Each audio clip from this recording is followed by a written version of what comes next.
I haven't worried about that river in years. I just hope it doesn't come when rain and then, anyway, we won't even talk about it. Okay. Oh, I remember Hey, that. Jason, did you have your baby? Yeah, we did. Came a week early. The due date was December 29th. It came the 22nd. We had another baby boy.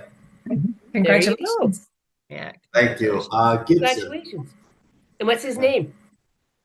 Gibson. Gibson. Oh, I like that. That's nice. Gibson, yeah. Yeah, Nice. thank you. Didn't want to miss his first Christmas, I guess.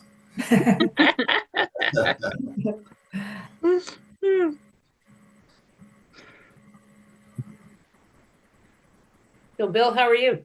I'm well, thank Snowmobiling? you. How is everybody? Happy New Year. Happy Good. New Year. Yeah. Thank you. I'm Are in you Burlington. snowmobiling This much, is the hotel Bill? room.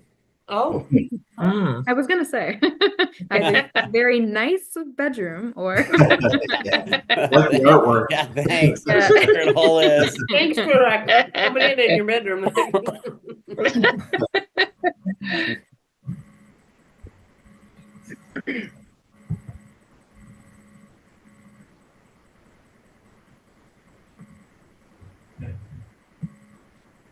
Is anybody else picking up background noise?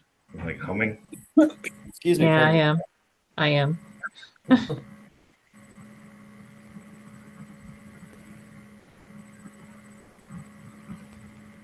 I guess we could all try one by one muting to see where it's coming from. yeah. It might be me. Yeah. Okay, you can unmute.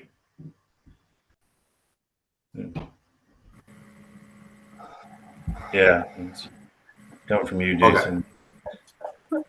Excuse me. Yeah. Well, we got a quorum. 7. Yeah. Yeah, we can definitely get started. Oh. So You I can know- call this meeting to order. Excellent.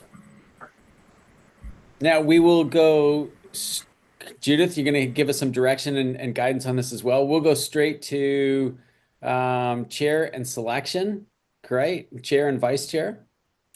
I think that's our first order of business. So You we just don't. talk to Craig and Stephanie. They'll walk you right through it. Perfect. I can do the election. So I guess I'll call for nominations for the chair. I nominate Bill. All right. Thanks, Grace. You're welcome. Any other nominations? Once, twice, third time? Bill, do you accept? Oh, I must. Yes. All please. right. I've lost my yes and no's. Okay. Yes, I don't have my yes and no's with me, by the way. Sorry. No. So this will be my Yeah. yes. This will be my no. Alright. All right. I don't have mine either. I'm driving, so that's my yes. All right. I'll call for nominations for vice chair. Hey, Cheryl, would you like to be vice chair? You've never done it.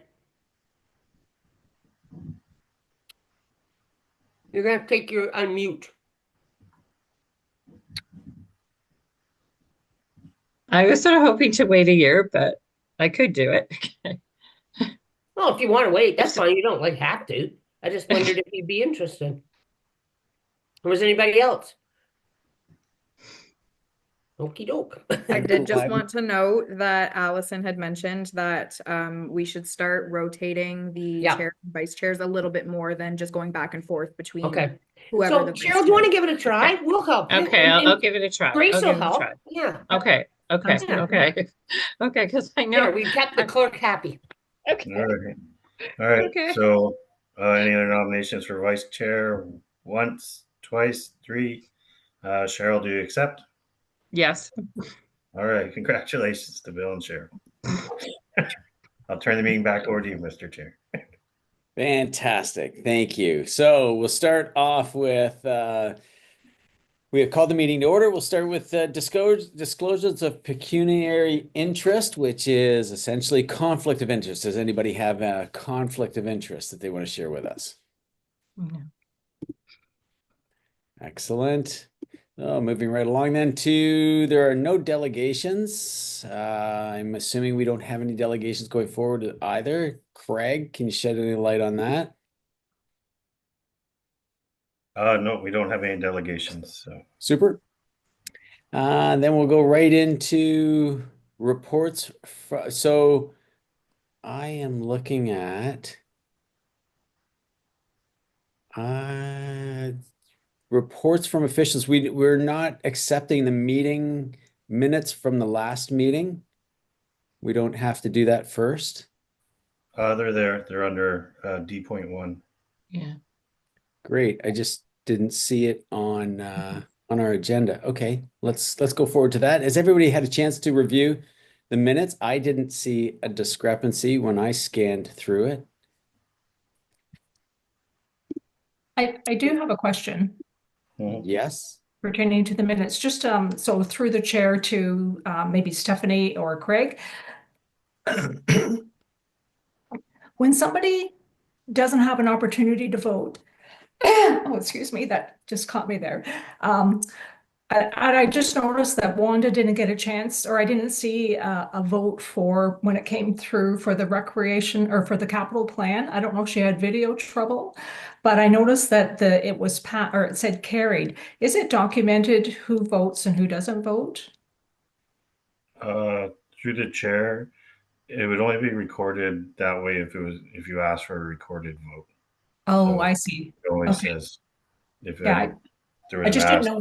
record the names. Okay, I didn't know on Zoom because we do see who votes and doesn't vote. I wasn't sure. Okay, so that was the only question I had. Otherwise, the minutes are fine for me. Great, thank you. And Craig, I see the minutes for September 10th. Yeah. Are we to accept those minutes as well? Did that not happen at the last No, meeting?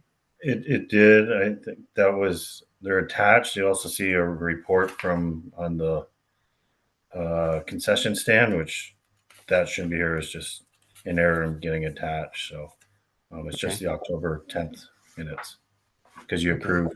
They're in the October 10th minutes as accepted. So from September.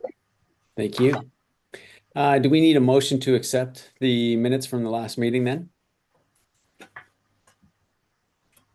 Or we're doing D all in one fell swoop? Yeah. Through the chair, I have instructed Jamie to do how we've normally done in the past, so just doing them all at the end. Okay. So then we can move forward to reports from officials. The activity report from Parks and Facilities, Craig. Yep. Okay. So, excuse me, to give an update, through the Corporate Services Committee, we entered into discussion. I had taken a report to Corporate Services. I had spent last summer talking with the City of Aurelia. One of Council's mandates was to try and increase partnerships with through the strategic plan with other municipalities. So we started talking with the City of Aurelia about about what it would be like if we would subsidize our residents using their rec facilities, and getting into stats. A very large number came back that sort of surprised us about how much we were subsidizing, up to around almost $250,000, which was being upcharged to.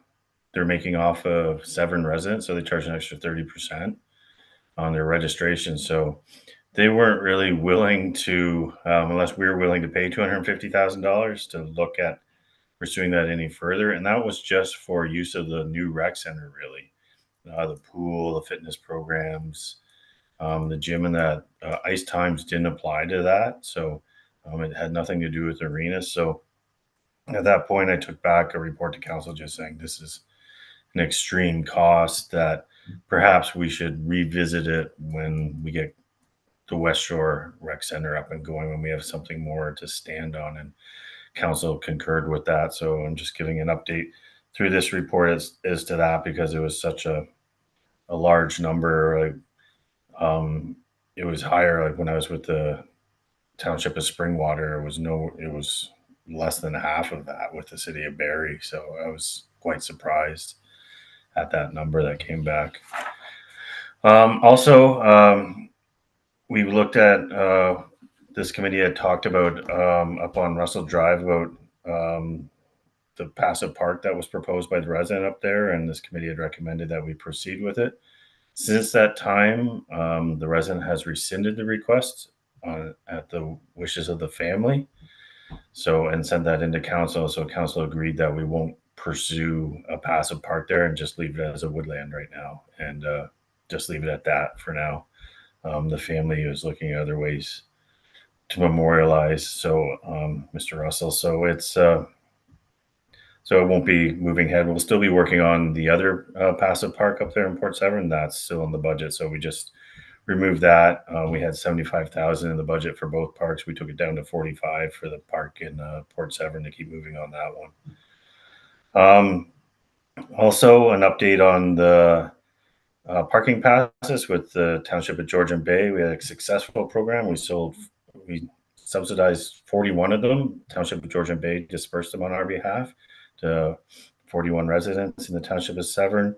I took a report forward to committee at the last committee meeting, and we're going to continue with the program going into 2025. So we put that money in the budget to sell again up to 50 parking passes for 2 residents, and it will be subsidized through the municipality. So that's a good thing. So one good partnership still going strong, which is great. We also were successful in partnering with Lakeland Holdings for the Ontario Charge On program. So we'll see some EV charge stations for cars coming to the Weshego Community Center, the Coldwater Community Center, and the Severn Municipal Office. We're just right now in very preliminary meetings, getting back to it because the grant was applied for over a year ago. So Lakeland is setting up meetings with myself and the manager of capital projects, Colt Newman.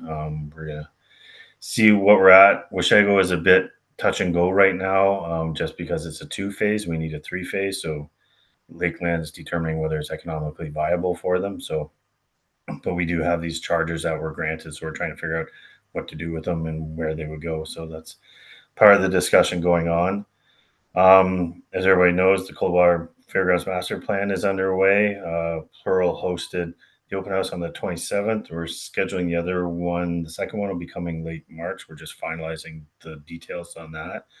We're up over 450 surveys, which is a huge number for the municipality. That's electronic. Then we have another 20 or 30 handwritten ones. So massive numbers for a survey in a municipality of this size. So lots of interest. We're just right now, we just received the survey comments from Plural. So we're just reviewing those right now.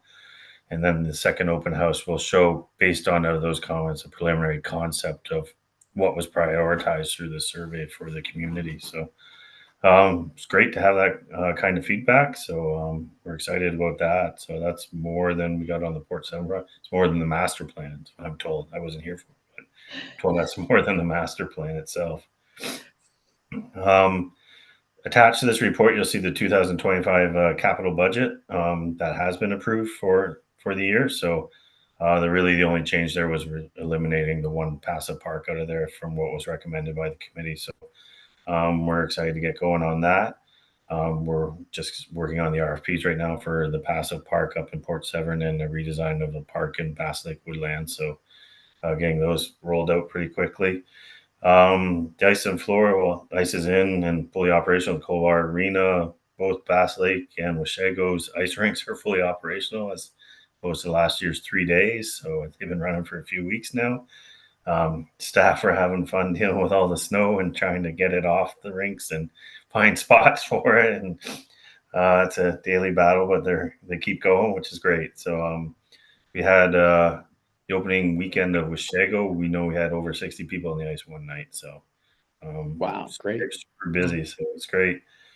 Staff removed all the nets back in the fall from all the playing courts, and the washroom facilities were closed. We issued all the snowmobile permits, a lot of new permits this year that came up. So those were all issued for the Utah Trail. We're also expecting this new signage for the trail to be placed in the spring. We're just finalizing that. And e-bike charge station that we reported on earlier has been installed at the trailhead. We have now since gone back to the County of Simcoe and the Trans-Canada Trail for funding for a shade station to go around it. We think we need some infrastructure around it with some bike racks and benches and a shade structure that will go around it. So we should hear shortly about that. We think we'll be successful with those grants. So we'll get those going and get those in the summer. Next, we go on to programs and rentals, which I can pass over to Stephanie to talk about, and she'll let you know what's going on. Thank you. So our winter session started as of January 13th, and we did introduce some new programs for the winter session, which included a beginner watercolor course, which is run by a local Melissa Van Dam. She had reached out to me during a Wish I Go Art Club meeting and asked if we would be interested in doing some programs.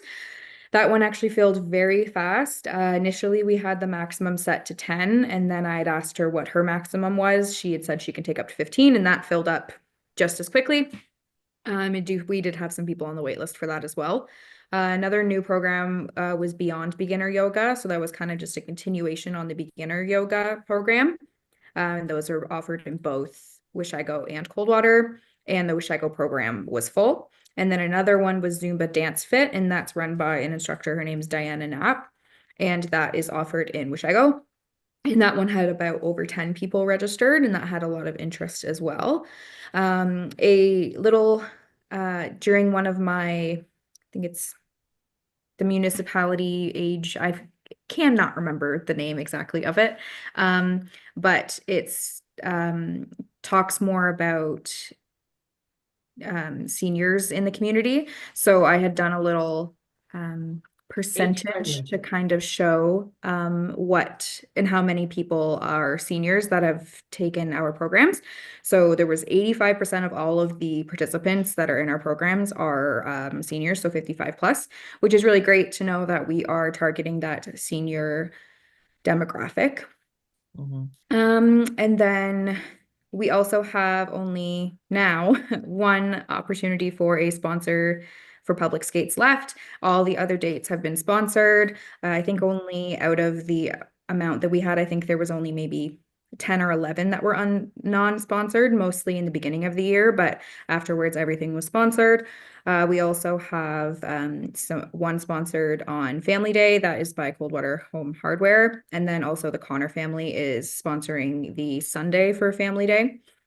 And then we also have North Simcoe Tree Service, and they're sponsoring all of the March break, which is in the agenda, so I won't go over the exact dates and times. And then I have been very busy working on getting preparations for summer day camps up and going. I had applied for a grant through Ontario Trillium Foundation. I believe it was back in sometime either in the spring or summertime. And we were awarded it was like $99,500. So that is going to help us in bringing camps to Severn. So yeah, I've been working a lot on that, trying to make sure that everything is good to go for that this summer. We also do have the postings out for the job. So we have the supervisors and the counselors. And then, yeah, that's really just my update there. Excellent. Great. And back to the top, then we have disc golf zone update D3, I guess. Oh, pardon me. Sorry, Judith, just before we go forward. And yeah, I have a question too, just before I jump forward to D3. Thanks, Judith, go. Through the chair to Craig. Craig, I know this came up probably after this agenda came out. Do you want to give a little update about that baseball diamond in Coldwater? Sure. And that and the team, and then how we're going to help with that? Just because I'm pretty sure that the agenda probably was already out. Yeah, and then that can be my update. I just given it to you.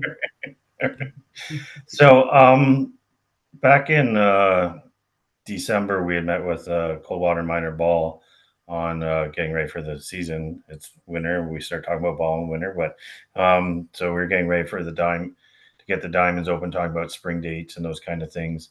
And I guess I'll back up even further. Last April, we had met with them as sort of a get to know you. It was I was new, hadn't dealt with the summer groups yet, and Stephanie had just come on board, so we had to get to know you.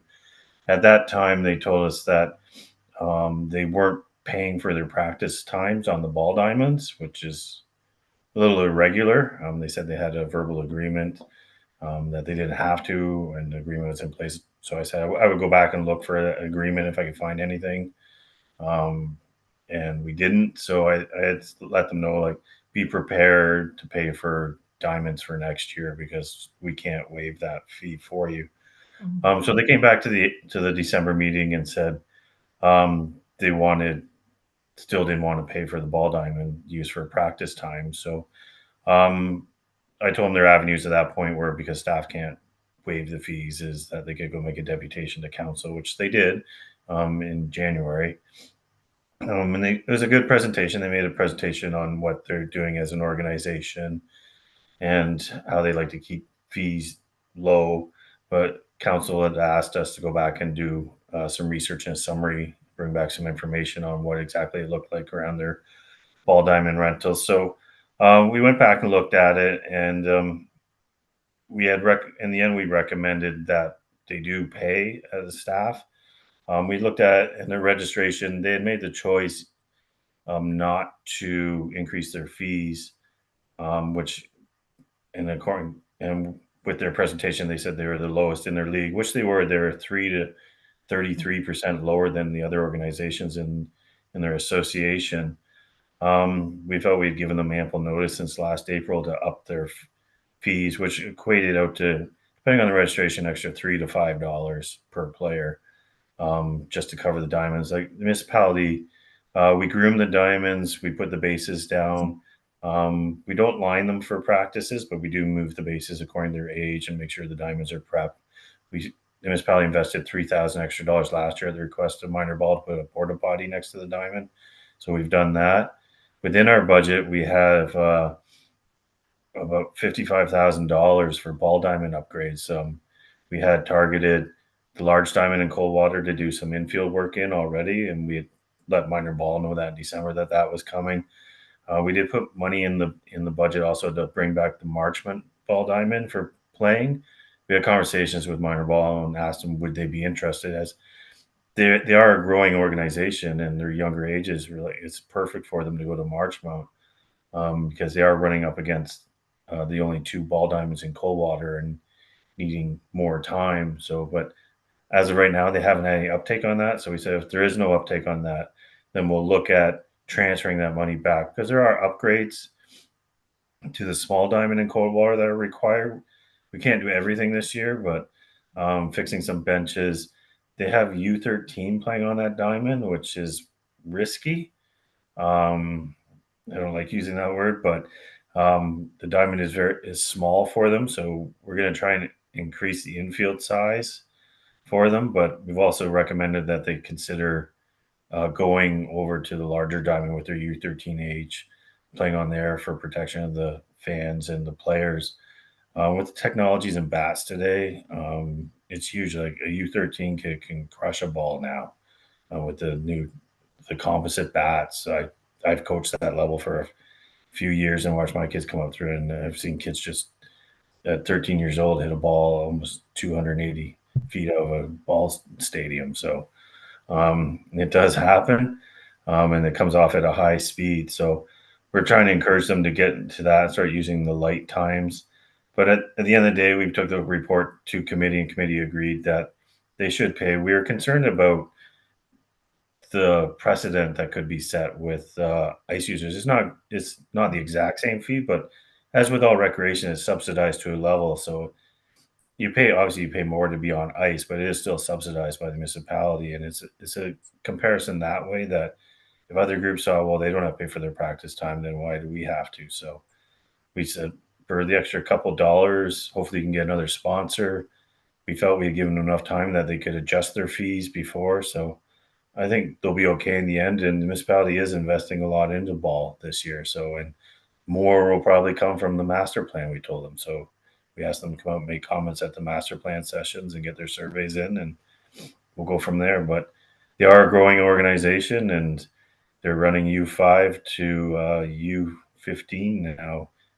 and probably into U18. So it's going to keep growing for them. So we're happy to see that, but we felt they should Yeah, pay. can you tell them how much we charge for an hour? We only charged $8.08 per hour, so it was a nominal fee. Yeah, Most it ball wasn't games like, yeah, we were killing they them. last an hour and a half. Most ball games. So we did a comparison on that too. We were a lot lower than everybody else, and some other municipalities don't provide those services of moving bases around. Some even for game time. A lot of them don't place lines, and some don't provide bases. Organizations have to provide their own bases and hammer them in and measure them out. So we do a lot for $8.08. So yeah. And just supplemental. So I was wondering when you said that we weren't going to do that other park, there was 30,000 there, as if we needed something more for any safety issues or anything that you felt we should do for that diamond. We have that money that we could touch without increasing our budget. Could I'm we? hoping to, because we haven't priced out. They were Yeah. concerned about the height of the fencing. We haven't even Yeah. looked at it, so I have no idea what Okay. that would cost. But I just thought that would be a buffer for us to help. Yeah. We wouldn't have to add anything. Okay, thanks. Yeah. And going back to the passive park, Craig, that was the building that we decided that it should be removed as opposed to trying to turn it into something. The family has taken it back, and it's not our responsibility, or just nothing is going to happen at this time. No, this is No, that's the passive park that was removed was on Russell Drive. So there's two of them. There's one right in Port Severn that has the building on it. That one's still ours. So that's still donated to us, and that's one we did the study on, and it came out that we wanted a passive park.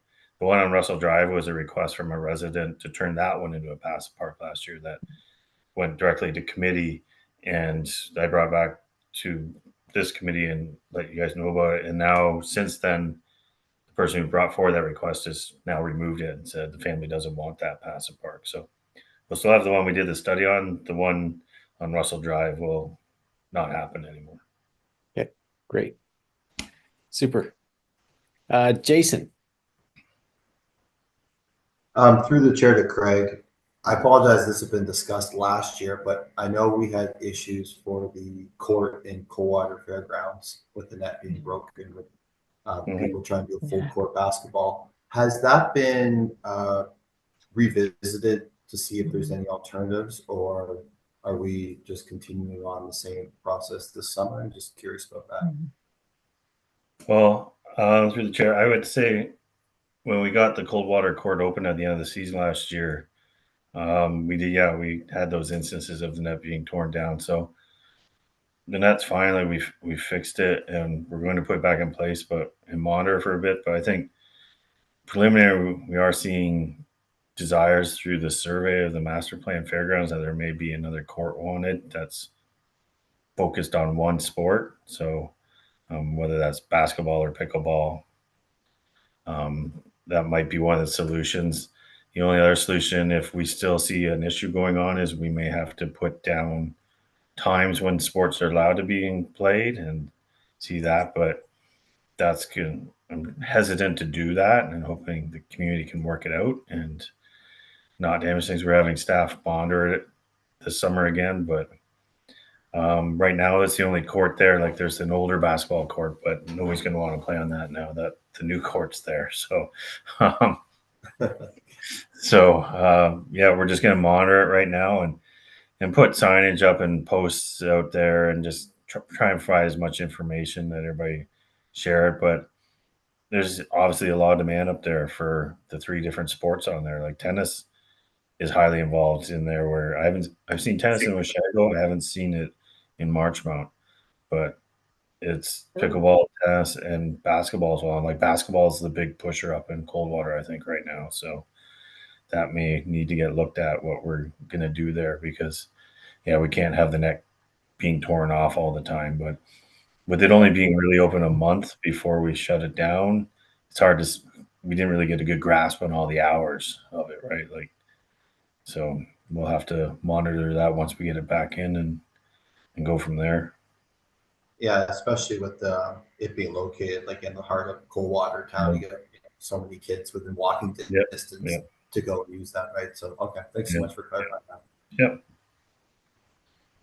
And remind me again, do we have a provision for a pickleball court in Coldwater, close to the other amenities, the play area and the ball diamond?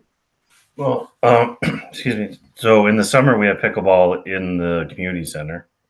Okay. So on the arena floor. So, but in the, which will hope that will help alleviate some of it if they stay inside in the summer and play. But other than that, that's the only pickleball court there. So it's a sharing of, or is it building a one-off pickleball court? So on the fairgrounds, like just adding another court, which may be an alternative to look at, or encouraging pickleball players to go down to Marchmont and play on that court. So, which is fairly close, but it's not in the downtown core. So, Great, super. Any other questions, comment, input? All right then. Okay, if there isn't any more input, we'll move on to D3, Disc Golf Discovery Zone update. Craig, please. all right. So, as everybody remembers, last year we brought forward the report on we're looking to develop a disc golf course at Westshore Centennial Park. Within this report, you can see the last page is a design that's been attached. So we finalized the design for it. So it's a 5-hole course that's going to jump through some of the open areas in the park and then into the wooded areas on the backside. I went down to Stouffville, where this company's installed another one, to look at their course and get a really good handle on what it's. And they're very small, compact courses to what I've seen before, which is great because they're a learning course. So we figured we could get it into the Centennial Park. And so if everybody goes to, I guess, page 29 of 32, 4 of this report, you can see the course layout. So there's 5 holes, and there's 2 putting stations. So when you look at the pictures, the yellow circles are the putting stations. So it's sort of like it's a pickleball, or not pickleball, disc golf cage that is that you can throw from different angles. And within this course, there's going to be all kinds of interpretation and instructions on different shots and everything. It's really neat how they lay everything out, and then QR codes on the signage that lead you to videos on how to shoot. So as you move through the course, each one has different challenges. There's one that will acts like an island. We're going to build an artificial island with stone around it that you have to get it close to. Ones will shoot through a tunnel of trees. We have to put in a few trees that will provide a tunnel pattern that you have to fire through. And then there's other ones that just use trees as obstacles. So we think it's going to be a nice little challenging course. And it's a trial. We decided to concentrate all our effort. Originally, we had thought about putting some in Timberline, but we thought we'd concentrate all our effort in Westshore Centennial right now. It's an easy installation. Right now, the signage is being made by the company. The baskets have been ordered, and then it's just an easy installation for staff in the spring to work with the company to get the cages in and lay out the signage. So we're hoping to have it up by in May. So if it's not too wet in the park. So the triangle, Craig, that's the rock feature to get over kind of thing? No, the triangle is an actual pathway system in the park. So okay. If you the triangles, but you see the gray ovals, you'll see like green dots and an orangish yellowy dot. That's the tee box. That's the cage where the disc goes from, but the gray oval things are each hole. So you'll see the one up with the blue dots around it up in the woods. That's the island feature one. So we had to really try and skirt the course around. We don't want people firing their discs into the marshy area. So we had to try and pull them away from there a bit. And then we got them into the woods, just backing onto the pump track. So just running right up to the pump track.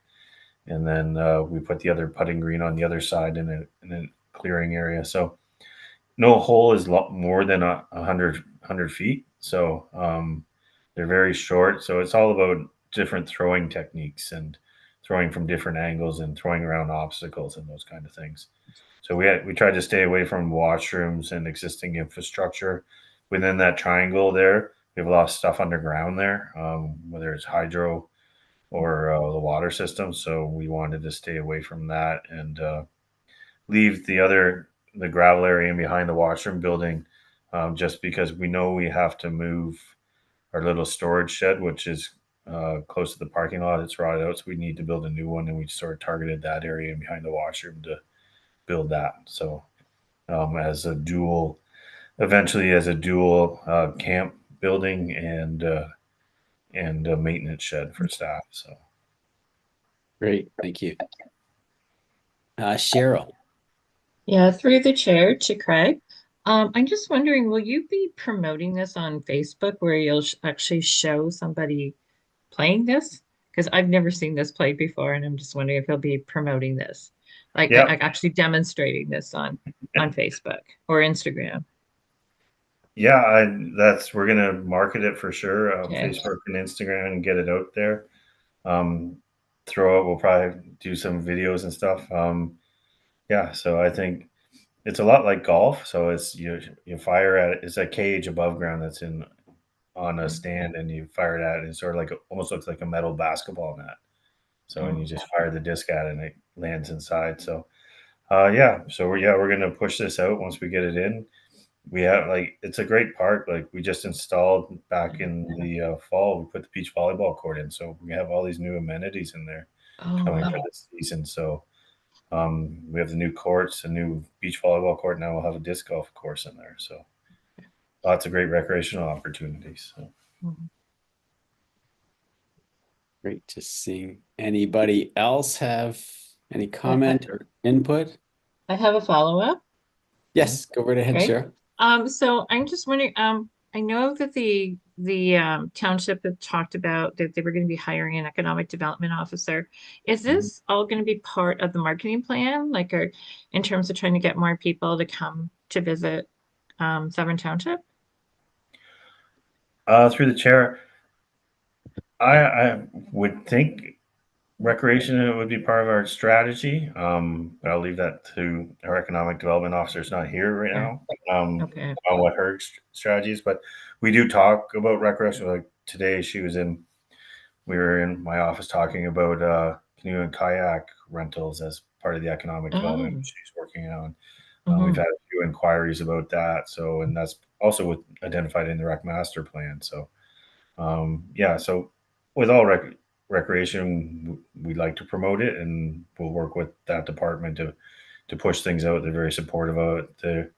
In the next report, they were very instrumental in working on grants with us too. So lots of opportunities with the new staff.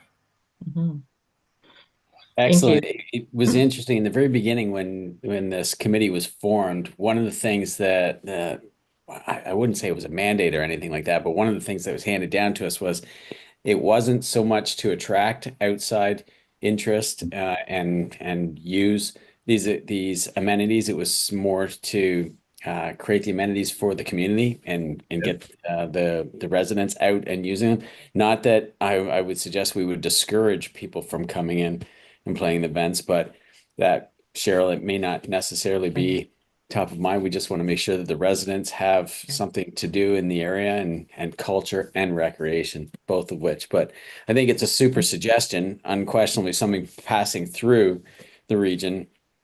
There's more than just birds and the flora and the fauna to look at.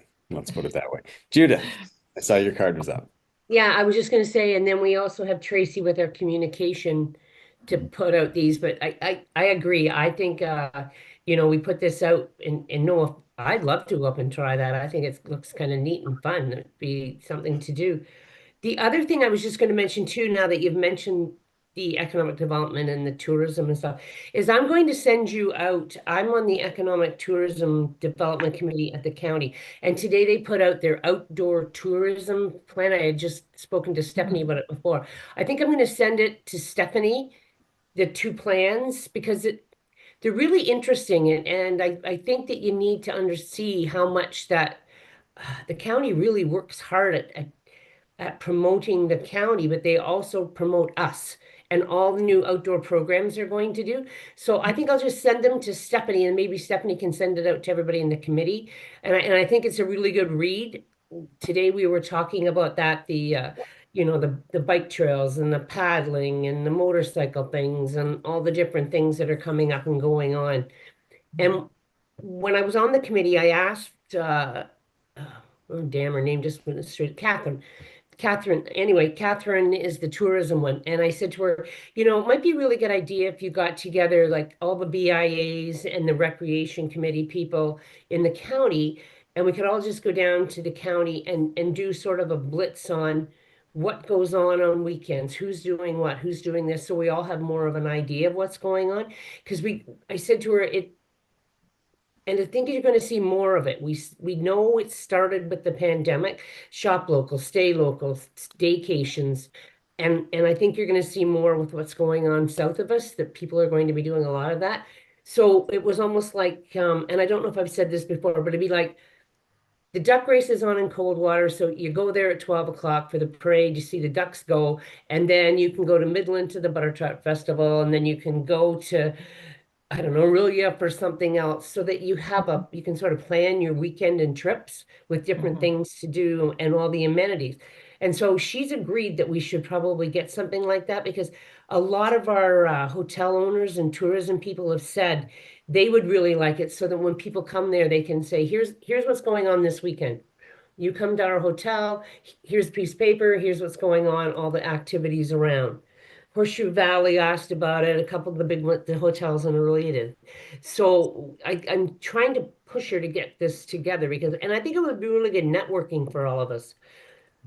The tourism one did a meeting, a half-day meeting at Fern Resort, and I wasn't sure what they were going to do, but it was really interesting. So the next time it comes up, I'm going to send it out. It's all free. You go, they have speakers, you have a lunch, and it's like from 9 till 12. So the next time it's on, I'll let you all know, because I really enjoyed it. I learned a lot of stuff that I never, like all the different ages of different tourists that come through. Like they have different names for groups, like we have millennials and all that. These people come here and they like to do this kind of people, they come here and they like to do this, and it sort of gives you all an idea of what you do and where you can go. Anyway, that was my little spurt for that. I just wanted to update you on it, and there's a lot of good things going on. Thank you, Judith. We've got, by the way, just a quick little piece to add to that, especially from the recreation people coming to the area. The mountain bike trails are doing fantastic. Guys are doing an incredible job of grooming. I don't know when I introduce this, but if we could think about doing some parking lot snowplow maintenance up on Burnside Line. That parking lot isn't plowed at all, and it's really tough to get in and out of. If you don't have a four-wheel drive vehicle, it's impossible. And the parking lot off Division Road is in great shape, but where they're plowing the snow to, we're starting to lose a lot of parking spots. So Is that the county one or the trail one? that one is, both of them are right at the trailheads. Yeah, like if you're going to Washago, the first one is ours and the next one is the county's. So the Burnside Line one is the counties. That would be Slessor. Slessor track is the Division county. Road? Are you on Division Road is the Silver Creek one. That parking lot off Division is plowed. Oh, I know where you are now, down on Burnside. Okay, gotcha. Yeah, I Top think of that's Burnside county. Line. Yeah, up on the hill. Is it? Okay. Somebody's plowing an opening to get automobiles in there, but once you're in, it's just random tough driving. And You know what, Bill? You should probably get hold of Catherine Stevenson down at the county on that, or not here. Well, the guy Brendan. You know Brendan, don't you? Yeah. Get hold of Yeah. Brendan and mention that to him, that this is now something you're doing in the winter, and just see what he would say could be done. I think he could probably help you out with that. Okay, great. I will. Yeah, it's been mentioned to me a number of times, and I said I would bring it up for sure. Okay. Excellent. Okay, D4 Westshore Recreation Facility update. Is this Craig, your department, or Stephanie? No, it's me. Okay, so just bringing an update on where we are with the Westshore Recreation Facility. So back in the fall, we did the test pits for the geothermal heating.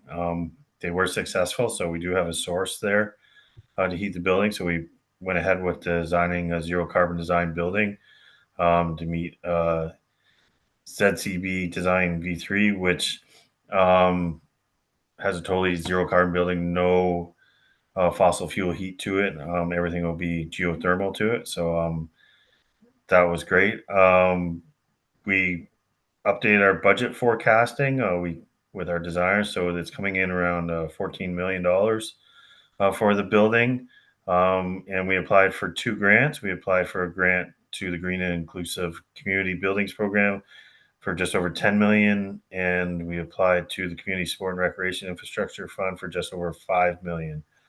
Right now, we took a report to committee on this just to see, because we're pretty much tender ready for the building, but we didn't want to go out and put out for tenders yet unless we knew exactly how we were funding the building. And we didn't want to go out and then not award a contract and then come back, say we had heard from the grants and then gone back out, because we could perceived as bid shopping at that point, which isn't a good thing to get into. So we took a report to committee and recommended that we just hold and wait until we hear from the grants. That was obviously before the election was called. So that will slow down our community sport and recreation grant hearing about it.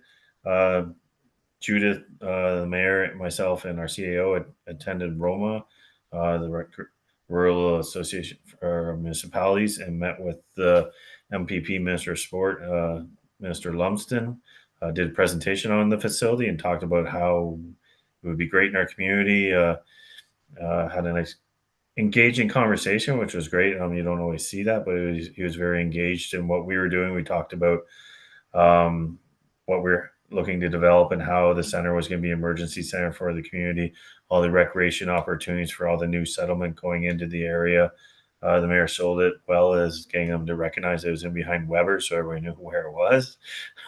So that was great. And we just talked about how it also would be an OPP center, how it would provide all this physical activity for a growing community. And so the minister was very receptive to it. Our session went a bit longer than what's usually allowed, which was nice to see. But then the election was called, so that slowed that down. Mhm. And if they call a federal election, our other one will slow down. So we're sort of in a wait and see now. Our one risk is that if we don't pull a building permit at some point soon, if they change the building code like we're going to hear, we may have to redesign the building again for to be prepared for earthquakes.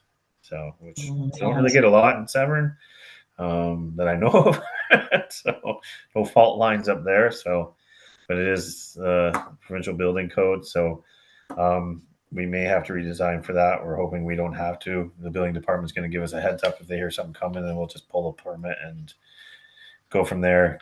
So, but yeah, the building looks great. So we're just sort of now waiting on where we're going and hoping, again, with as Deputy Mayor said, this political climate to the south, and seeing what that could possibly do to building costs moving forward. So, yeah, hopefully that's not a huge effect, but we don't know at this point. So, but hopefully we'll get some kind of grant money and go from there. So, Great. Excellent.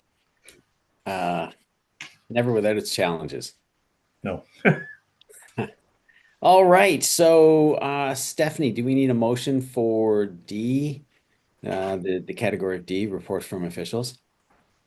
Through the chair, so that will be Jamie who is taking over for that. So Jamie will be doing that now. Pardon me. Thank you. Jamie, do you have a motion for section D, report from officials?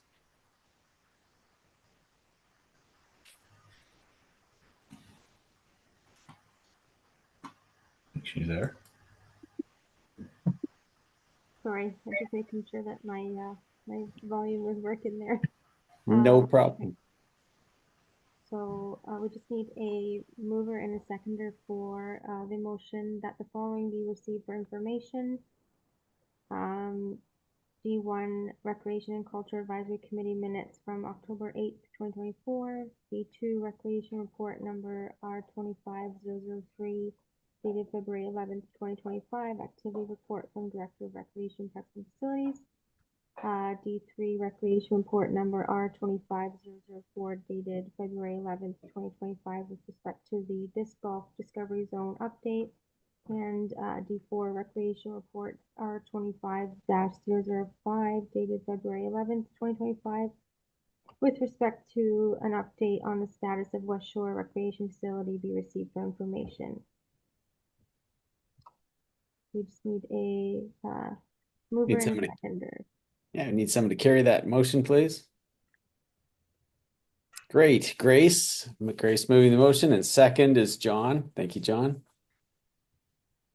Perfect. And before we go forward, we just need a motion for the selection of chair and vice chair. So the following members be appointed as chair and vice chair for the 2025-2026 term, and that additional discussion for remaining years be tabled for future meetings. So we have Chair Bill Harvey and Vice Chair Cheryl Elliott Fraser.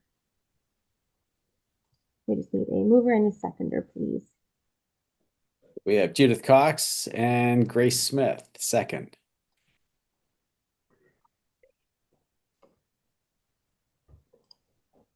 Perfect. Thank you so much. Okay, all in favor. No, okay. Hi, Jamie. Sorry, I didn't know you were there. Hello. Do we all have to? And then we should do a vote on Yeah. motion A first, right? We'll do the motion on A. All in favor? Excellent. My hand is the yes. I should have printed on it. I apologize. I guess thumbs up. I said I'd do thumbs up. Excellent. And Jamie, we should do a vote for D. All in favor?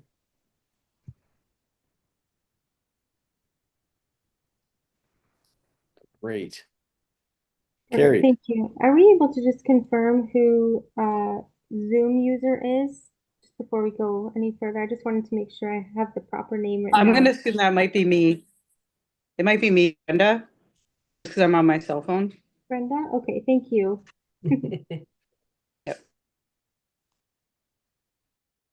Great. Moving forward then, reports from officials for direction. Judith, this is this Craig, you, or is this for Judith? I have nothing. It's Craig though. So Yeah. Craig. I don't have any for direction. Fantastic. Jamie, do we have a motion on E? I don't think we would need it, right? No, we don't have any items for direction from like reports or anything like that for direction, so there wouldn't be a motion for that one. Great, thank you. Correspondence, do we have correspondence to share with the committee? None at this time. We haven't received anything. Perfect. And then obviously no correspondence for direction either. G, item G. Okay. And then Judith, the council representative update. Did you already cover that off with the baseball? Yeah, pretty much when I did my little spiel there. Anything that was recreation, yeah, oriented to recreation. Anything else? Oh, and the other thing you can do, and I was stepping in, Craig, you can help me on this one. You can sign up to have the minutes and agendas of any committee sent to you, right? Remember that? Yeah, they can. If you can go on the township website and you can have them sent. So it's like that no reply necessary, and they'll just send you out. Like I get the garbage one. I just thought I'd let John know. Tells me what I'm supposed to do. And so that they would just come automatically. Like I get all the calendar updates, like once a week it says this is what's going on in Severn. So if you go on our website, and Jamie, I think you probably know that, you can just go in there and you can sign up. So if you want to see what council has, and if you get the council meeting, it's the best one, because on the council meeting, it's got the planning meeting, the corporate services meeting. It'll have this meeting, all the minutes agendas will be on there. So if you get that sent to you once a month, then you can browse through if you want to see anything, instead of having to go digging through on the website all the time. So if you're interested at all, that is available now. We're getting right in there to the tech part. We're getting much better. And even ask Stephanie, soon we'll be able to do everything online through whatever that program is. Great. Excellent. Cheryl. Well, actually, Grace was first. Oh, my apology. Thank you. Make sure. Go ahead, Grace. Just a question for Judith. Judith, what's happening in Coldwater in a couple weeks for some BIA event or the Frosty or at the mill? Oh, that's the Frosty Week. mill. The mill's having that. That's Yeah. on Saturday. It's a Frosty Festival. And Yes. yeah, there was that was on what I got today from the township was on there with all the things. Yeah, the mill's putting that on, and it's a bunch of games for the kids. Stephanie, was it 1 till? Yeah, I think it's 9 to 1, and then there's a 10 to 3. It did just get Tracy and I just submitted out a Family Day news release, and That's that's it. included in Yeah, it. I saw that. Yeah. So if you sign up for those things, then you get them automatically. It's kind of nice that they just pop up on your. Yeah, I just read that on my Family Day update. If you want it, that's another one. You just go in and put your name down. They send you everything. Okay, good. Thank you. Yeah, I forgot about that. I'm not away. I'm away. Great. There are a number of social events that the Simcoe Mountain Bike Club is putting on as well at our trails, the Silver Creek and Slessor trails. It costs nothing to go in them. You just show up and go riding, and it's not a formal event, and there aren't prizes, and they're not. They did set up a tent for one. It wasn't a warming tent. I think that they just have a community tent. Would we want to know that and put it on our website? You should let Tracy, just call Tracy and give her Okay. your dates or send her an email, and she does it all for you, because you got to subscribe and all this. So she told me it's easier if I just send her information and then she just puts it all on the calendar. Super. And then it will go to all Through the kinds of chair. people. I was just going to sorry. say as well, you can go onto the calendar and you can submit events as well. Okay, And then they just come through, and then Tracy can okay. but yeah, it's just on our website under events calendar, and then you can submit that. So then, and I always, for any news releases when I'm working on them, I always check that calendar so I can include whatever is on the calendar Oh, in our yeah, news okay. releases. I try to look on Facebook and other areas just to see if there are things that we can catch to add in, because I want to obviously try to promote what we're doing in the community as much as possible. But that calendar is definitely a item that I know Tracy pushes for a lot. Okay. There Super. is some Winterfest thing at the Ramona Hall this weekend too. They have like a poker run, but they walk. And then they have like a euchre tournament and something else. The deputy mayor told us today at county. Because they're Okay. close to us. Great. Super. Cheryl. Hi. Okay, so I have two, through the chair to Judith. I noticed that there's been some discussion about Aurelia trying to extend their boundary into Severn Township and I think it's Royal Medonte. I saw it on television. Now, is this going to affect any of the recreational areas? Is this going to be going into where that park is? That's right. No. No. Okay. You know where when you cross the bridge from Aurelia to go over to where the township office is? Right. Yeah. It's there. It's on the there. left. Yeah, they're Oh, taking there's already what they call the Inch Farm is right on Highway 11, and that's Cerulia owns that. They're looking to take a little piece right almost across from the township office that abuts up, and then down off Utah line. Sort of if you went down Utah line and turned right to go to Walmart, it's right there. And that's just for residential. The other Okay. part Okay. for Oro Madani is over behind, it's on Bass Lakeside Road, I think it's called. And it is on, they're looking for some commercial industrial land by the Forest Home. And then on the other side where the university backs up to this other back road, a little piece in there. Okay. Okay. And if you just go to the Aurelia city of Aurelia website and then, or just Google, I Googled the other day, Aurelia annexation, and it came up and there's a map and it shows you. Okay. Okay. Thank you. And Stephanie, I have a question for you. So for sorry, I know we used to get, the Glacier Pool used to get information sent to them about, like, we used to get Facebook information and Instagram information sent to us. So whenever there was an event, we would get a poster sent to us. Are they still doing that? Because we've noticed that we haven't been getting posters to put on our site to share with our members. Through the chair. Since I've started, I didn't even know that was a thing. Oh, okay. I can Okay. write that down though, and I can touch with Tracy to see. I know she, I think, only started like a year before me as well, so I'm not sure if that was something that was done before even her starting. Okay. I'll write that down and then I'll touch base with her tomorrow, and then I can send you an email to update to Crack Okay. and then give an update And on you that. mean you mean the Gloucester Pool Cottage Association, Cheryl? Or Well, just people? it wasn't just going out to the Gloucester Pool Cottage Association. I know Severin was saying that they were getting it, but they haven't gotten it recently. But it was going out to various groups so that if they wanted to post it on their Facebook page, they could post it on their Facebook page. Okay, got you. Okay. So it was like it was on the Facebook page and it was on Instagram too. So people would repost it. And then we'd often see it being reposted several, like anybody who was connected to these organizations would see it reposted. Thank you for looking into it.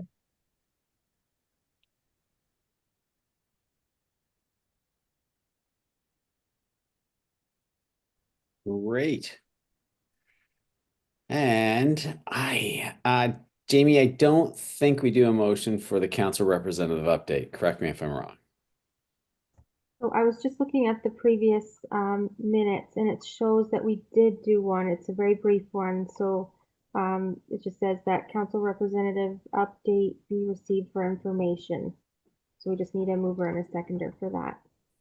Excellent. Can I have someone to move that motion? Great, John. Thank you. And a second. Super, Cheryl. Thank you. Perfect. Thank you. And all in favor? Terrific. All right. And last agenda of the evening is adjourned. Just need someone to move the adjournment. Someone to move that. Thanks, John.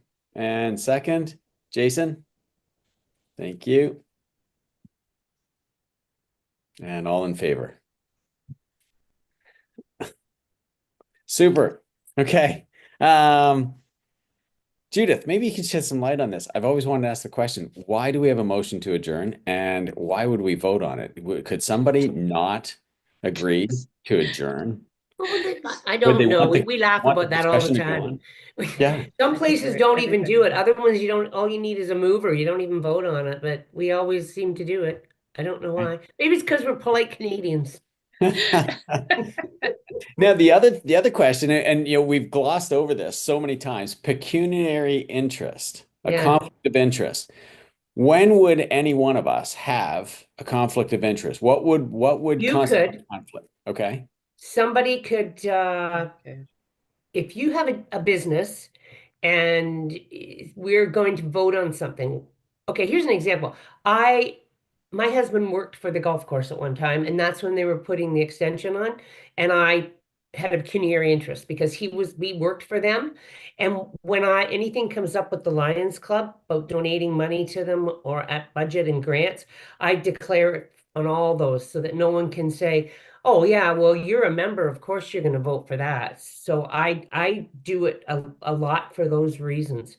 It's usually a business thing. Like you may have a business and somebody may have bought a bike or done something and you just go, wait a minute, you know what? This looks like favoritism. I better pull out of it. And all you're doing is acknowledging your potential interest. It doesn't, and it they- doesn't excuse you from the meeting, and it doesn't eliminate you from voting. It just Oh, recognizes you can't that. vote. You just Yeah. sit back. And Great. in some cases, I leave the room because sometimes if people see somebody's face, it can be intimidating. So sometimes you just leave the room. Yeah, like I think another example would be if you were like chair of minor ball or something, and Oh, right. they came and you would remove yourself because it's a request coming from an organization that Yeah. you're part of or your kids may be in. Or another example is, say we wanted to put in a new splash pad in a park that you property line abutted against. You would remove yourself there because that would increase your property value, and you don't want to cross that line. So It's also done to protect the individual as well. Like if it That's were right. like my profession, 9 to 5, if it's going to put me in an awkward position to weigh in or out of it, I can declare that, and it removes that sort of negative influence back Yeah. to it involuntary sports. I think. Excellent. So going forward, if somebody did Bill, the have, advice I was given by the integrity commissioner was if it doesn't feel right, 9 out of 10, 99%, just get out of it. Just back away from it. If you just have any inkling or you're worried about anybody saying anything, it's just easier to say, I have a interest and get out of it. excellent, great, thank you. So if anybody did have what they felt was a conflict of interest, they would disclose it at the beginning of the meeting, and when it came to voting on that motion, they would just remove themselves, yeah. just sit quietly, or turn their I do, video. like if you were going to talk about something, I just, there, be gone. Great, great. Remember Wanda did that once with the signs because she was interested in having a sign. And so Yes. she removed herself from that vote.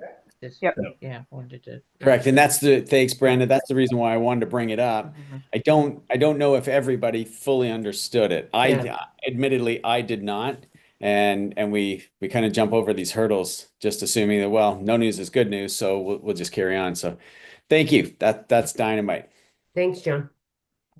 Okay. So we're done. Have a great evening. That was a fast one. Happy Family Day. Have a lovely day. Yeah. Happy Family Day. Absolutely. Yeah, Thanks so everyone. much. Bye-bye, See you in everybody. a couple Good night, months. guys. Yeah, Bye, take care. Bye. Right.